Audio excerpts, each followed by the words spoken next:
नमस्कार. 11:30च्या बातमीपत्रात मी विनायक घोडे आपलं स्वागत करतो. सुरुवातीला एक नजर ठळक बातम्यांवर.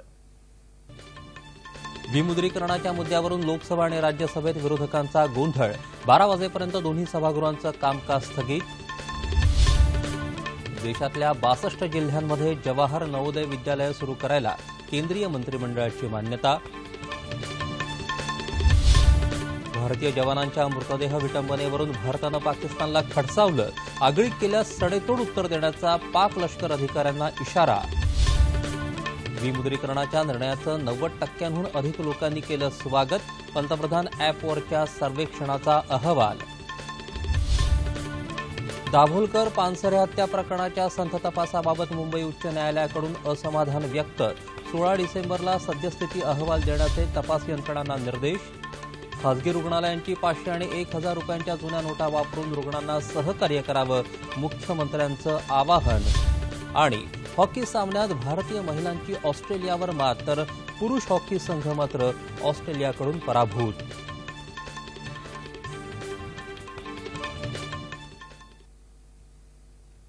नमस्कार. आता बातम्या विस्तारानं पाहूयात.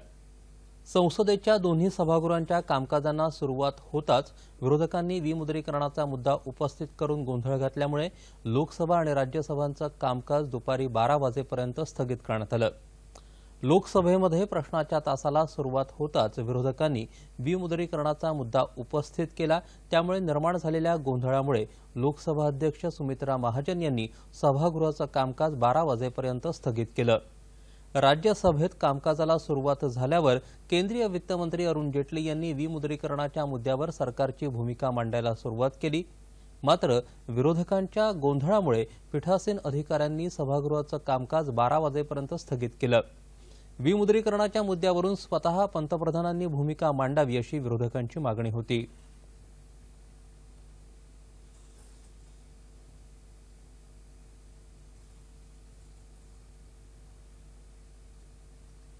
आतापर्यंतच्या 62 जिल्ह्यांमध्ये जवाहर नवोदय विद्यालयं नाहीत. त्या सर्व जिल्ह्यांमध्ये प्रत्येकी एक जवाहर नवोदय विद्यालय सुरू करण्याला वित्तीय व्यवहारासंदर्भातल्या केंद्रीय मंत्रिमंडळाच्या समितीनं मान्यता दिली आहे. या प्रकल्पासाठी 2871 कोटी रुपये मंजूर करण्यात आले आहेत.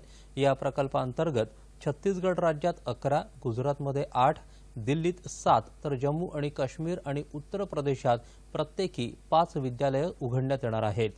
या विद्यालयातल्या तब्बल 35,000 विद्यार्थ्यांना लाभ मिळणार आहे. ग्रामीण भागातल्या बुद्धिमान विद्यार्थ्यांना उत्तम दर्जाचं आधुनिक शिक्षण देणं हा या विद्यालयांचा उद्देश आहे. याशिवाय एम्समध्ये हरित रुग्णालय उभारण्यासाठी जपानी संस्था, वित्त मंत्रालय आणि आरोग्य मंत्रालयादरम्यान करार करण्याच्या प्रस्तावालाही मंत्रिमंडळानं मान्यता दिली आहे. न्यायालयांमध्ये प्रलंबित खटल्यांची संख्या कमी करण्याच्या उद्देशानं राष्ट्रीय याचिका धोरण तयार करण्यावर सरकारचा विचार सुरू आहे अशी माहिती केंद्रीय गृहमंत्री राजनाथ सिंह यांनी दिली. नवी दिल्लीत काल आयोजित संविधान दिनानिमित्त आयोजित कार्यक्रमात ते बोलत होते. गेल्या 2 वर्षात सरकारनं 19 विधी अधिकारी आणि 34 अतिरिक्त सॉलिसिटर जनरलची नियुक्ती केली असल्याचंही त्यांनी सांगितलं. देशाची प्रगती आणि विकास सकारात्मक दिशेनं व्हावा यासाठी विधी, कार्यकारी आणि न्याय मंडळ अशी स्वतंत्र अधिकार विभागणी करण्यात आली आहे याची त्यांनी आठवण करून दिली. भारतासारख्या विकसनशील देशात महिलांना दुय्यम नागरिक म्हणून वागणूक देता येऊ शकत नाही असंही राजनाथ सिंह म्हणाले. पाकिस्तानी लष्करातून जम्मू आणि काश्मीरमधील शस्त्रसंधीला भारताकडून कठोर प्रत्युत्तर मिळाल्यानंतर पाकिस्तानच्या विनंतीवरून काल अचानक दोन्ही देशांच्या लष्कर मोहिमांच्या महासंचालकांदरम्यान हॉटलाईनवर चर्चा झाली. यावेळी दहशतवाद्यांकडून भारतीय जवानांच्या मृतदेहाची करण्यात आलेली विटंबना हा मुद्दा उपस्थित करण्यात आला. पाकिस्तानी लष्कराकडून शस्त्रसंधीचं उल्लंघन झालं किंवा दहशतवाद्यांकडून पाकव्याप्त काश्मीरमध्ये घुसखोरीचे प्रयत्न झाले तर त्याला त्याच भाषेत उत्तर दिलं जाईल असं पाकिस्तानला ठणकावून सांगितल्याचं भारतीय लष्कर मोहिमेच्या महासंचालनालय कार्यालयानं जारी केलेल्या पत्रकात म्हटलं आहे. पाकिस्तानी अधिकाऱ्यांनी लष्कराला नियंत्रणात ठेवावं असंही पाकिस्तानी अधिकाऱ्यांना ठणकावून सांगितल्याचं त्यात म्हटलं आहे. 500 आणि 1000 रुपयांच्या नोटा बंद करण्याच्या निर्णयाचं 90%हून अधिक लोकांनी समर्थन केलं आहे.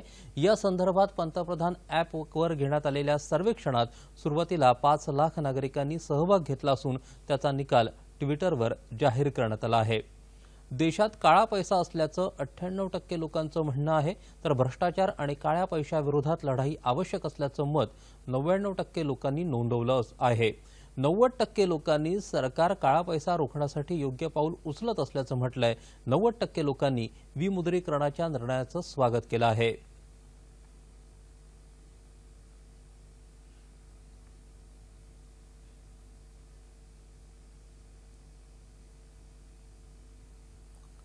डॉक्टर नरेंद्र दाभोलकर आणि कॉम्रेड गोविंद पानसरे यांच्या हत्येप्रकरणी सुरू असलेल्या संथ तपासाबद्दल मुंबई उच्च न्यायालयानं काल तपास यंत्रणेला धारेवर धरलं आणि तपासातील प्रगतीचा अहवाल 16 डिसेंबरला सादर करण्याचे निर्देश दिले.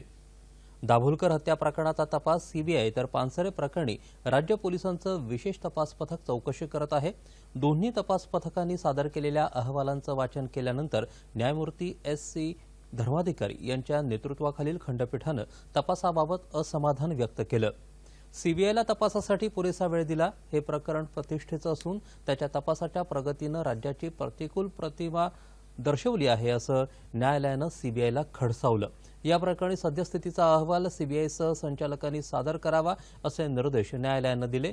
याशिवाय स्कॉटलँड यार्ड पोलिसांचं मत तातडीनं मिळावं यासाठी परराष्ट्र व्यवहार आणि गृह मंत्रालयानं समन्वयानं काम करावं असं न्यायालयानं सांगितलं आहे.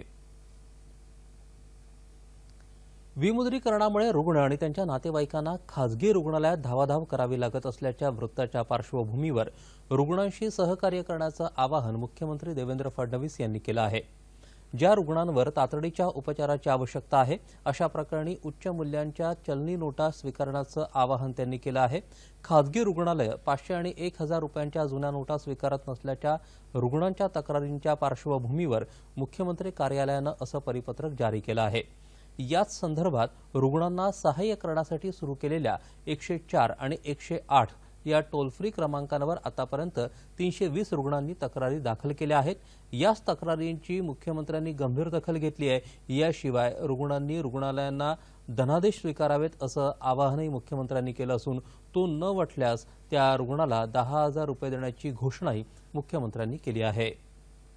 केंद्र सरकारनं 500 आणि 1000च्या नोटा चलनातून रद्द केल्याच्या निर्णयानंतर बँका आणि एटीएम केंद्रांसमोर नागरिकांच्या लांबच लांब रांगा दिसत होत्या. मात्र आता हे चित्र काहीसं बदललेलं दिसत आहे. एटीएम केंद्रांवर पैसे उपलब्ध होत असल्यानं बँकेत होणारी गर्दी कमी झालेली दिसते. बुलडाणा जिल्ह्यात नागरिकांना एटीएम आणि बँकेमधून सहज पैसे मिळू लागलेत. नागरिकांनी सरकारच्या या निर्णयाचं स्वागत केलं असून एटीएममधून मोठ्या नोटांसह छोट्या मूल्याच्या नोटाही उपलब्ध व्हाव्यात अशी अपेक्षाही व्यक्त केली जात आहे. थोड़ी सी दिक्कत हुई, लेकिन अभी सब अच्छे से चल रहा है. एटीएम भी अच्छे से चल रहे हैं और उसमें से 100 के नोट भी निकल रहे हैं और बैंक भी अच्छी तरह से हमारा ये कर रही है और बैंक से भी विड्रॉल वगैरह की कोई दिक्कत नहीं आ रही है. फक्त 2 दिवस आपल्याला त्रास झालेला आम्हाला. आता यापुढे आता त्रास नाही होणार आहे. आता बघा लाईन थोडीफार कमी झालेली आहे पहिल्यापेक्षा. पैसे मिळतात आहे पण फक्त 2000च्या नोटा अवेलेबल आहेत. तर माझं एक आहे की 100च्या नोटा पण अवेलेबल करून देण्यात याव्या. छुट्टी भी मिलनी चाहिए और इसके साथ अभी गर्दी बहुत कम हो गई है. लाइन भी बहुत कम है और एटीएम चालू है. इसकी वजह से अभी लोगों का विड्रॉल होना चालू है. शेतकऱ्यांना कोणत्याही अडचणीशिवाय खतांची उपलब्धता करून देण्यासाठी सरकार सर्वतोपरी प्रयत्न करत आहे. यासाठी सर्व खत उत्पादक आणि आयातदारांना काटेकोर निर्देश देण्यात आले आहेत. या संदर्भात केंद्रीय रसायनं आणि खत मंत्री अनंतकुमार यांनी काल नवी दिल्लीत प्रसारमाध्यमांना माहिती दिली. रब्बी हंगामासाठी खतांची उपलब्धता करून दिली आहे. 1 नोव्हेंबरला देशातील खतांची उपलब्धता 94,24,000 टन आहे, तर खतांची मागणी 32,76,000 टन आहे.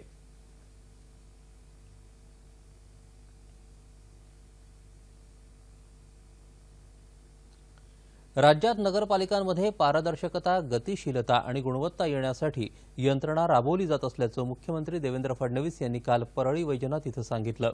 परळी इथं आयोजित भाजपा शिवसेना रिपाई युतीच्या नगर परिषद निवडणुकीतल्या उमेदवारांच्या प्रचारासाठी झालेल्या जाहीर सभेत ते बोलत होते.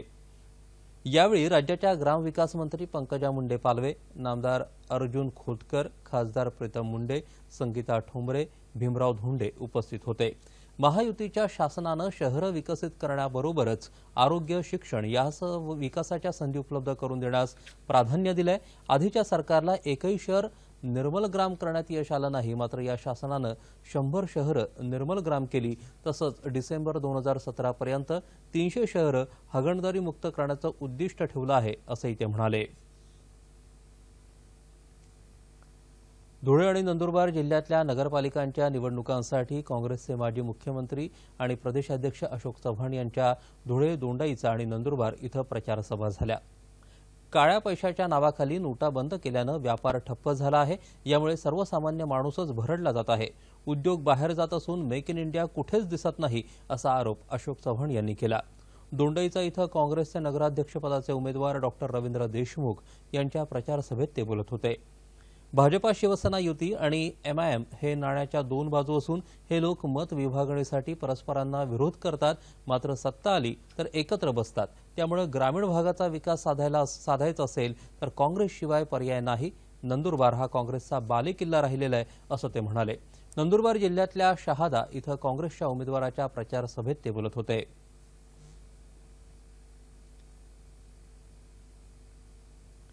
केंद्र आणि राज्यातील भाजपा सरकारनं जनतेची फसवणूक केल्याचा आरोप विधान परिषदेचे उपसभापती काँग्रेस नेते माणिकराव ठाकरे यांनी केला. वाशिम नगरपालिका निवडणुकीनिमित्त आयोजित काँग्रेस उमेदवारांच्या प्रचार सभेत ते काल बोलत होते. केंद्रात आणि राज्यामध्ये सत्तेवरती आलेल्या भाजपा सरकारनं निवडणुकीदरम्यान सामान्य मतदारांना दिलेल्या एकाही आश्वासनाची पूर्तता अद्याप केलेली नाही, अशी टीका काँग्रेस नेते माणिकराव ठाकरे यांनी केली. शहराच्या सर्वांगीण विकासाकरता काँग्रेस पक्षाच्या उमेदवारांना विजयी करण्याचं आवाहन यावेळी त्यांनी उपस्थितांना केलं. माजी खासदार अनंतराव देशमुख, माजी आमदार सुरेश इंगळे यावेळी उपस्थित होते.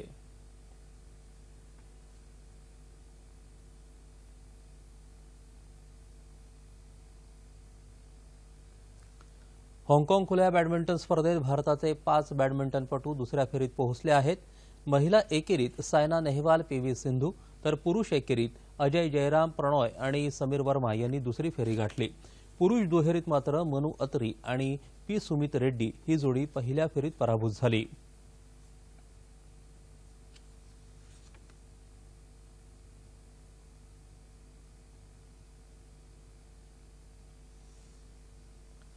ऑस्ट्रेलियात मेलबर्न इथं सुरू असलेल्या महिला हॉकी सामन्यांच्या मालिकेत भारतीय महिला हॉकी संघानं ऑस्ट्रेलियावर 1-0 असा विजय मिळवला आहे.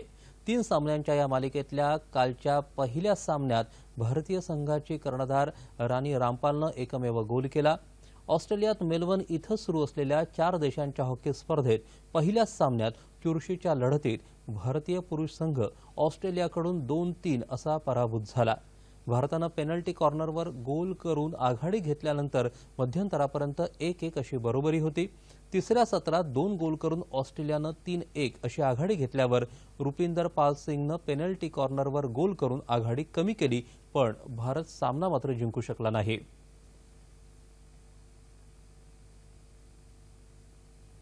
जाणून घेऊयात हवामानाची स्थिती. विदर्भाच्या काही भागात किमान तापमानात सरासरीच्या तुलनेत उल्लेखनीय घट झाली. येत्या 24 तासात संपूर्ण राज्यात हवामान कोरडं राहण्याची शक्यता हवामान खात्यानं वर्तवली आहे. आता पाहूया ठळक बातम्या पुन्हा एकदा. विमुद्रीकरणाच्या मुद्द्यावरून लोकसभा आणि राज्यसभेत विरोधकांचा गोंधळ. 12 वाजेपर्यंत दोन्ही सभागृहांचं कामकाज स्थगित. देशातल्या 62 जिल्ह्यांमध्ये जवाहर नवोदय विद्यालय सुरू करायला केंद्रीय मंत्रिमंडळाची मान्यता. भारतीय जवानांच्या मृतदेह विटंबनेवरून भारतानं पाकिस्तानला खडसावलं. आगळीक केल्यास सडेतोड उत्तर देण्याचा पाक लष्कर अधिकाऱ्यांना इशारा. विमुद्रीकरणाच्या निर्णयाचं 90% अधिक लोकांनी केलं स्वागत. पंतप्रधान ॲपवरच्या सर्वेक्षणाचा अहवाल. दाभोलकर पानसरे हत्या प्रकरणाच्या संथ तपासाबाबत मुंबई उच्च न्यायालयाकडून असमाधान व्यक्त. 16 डिसेंबरला सद्यस्थिती अहवाल देण्याचे तपास यंत्रणांना निर्देश. खासगी रुग्णालयांनी 500 आणि 1000 रुपयांच्या जुन्या नोटा वापरून रुग्णांना सहकार्य करावं, मुख्यमंत्र्यांचं आवाहन. आणि हॉकी सामन्यात भारतीय महिलांची ऑस्ट्रेलियावर मात, तर पुरुष हॉकी संघ मात्र ऑस्ट्रेलियाकडून पराभूत.